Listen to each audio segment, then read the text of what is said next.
Hello guys, what's up? So I'm back again for another tutorial video. So in this video, I will gonna show you how you can create a group chat on Snapchat, so if you are interested then keep on watching.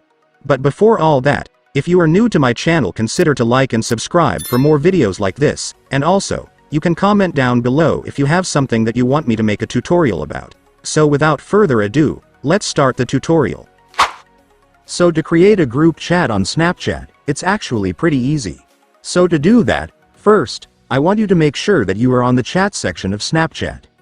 So once you're on the chat section, I want you to tap on this button.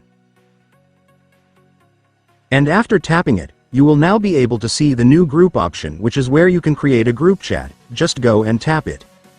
And after that, you will now be directed to the setting up of your group chat.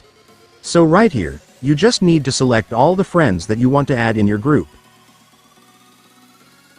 And once you're done selecting your group members, you can now put the name that you want for your group chat right here.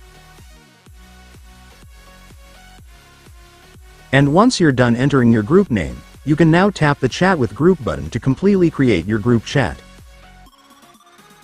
And after that, it's done. Congratulations, you will now have your group chat. Now that you have your group chat, you can now communicate with your friends together online. And so that's just how you do it, guys. Now that you've watched this video, you can now do it yourself. So that concludes our tutorial video for today. I hope it helped you. Thanks for watching. Goodbye.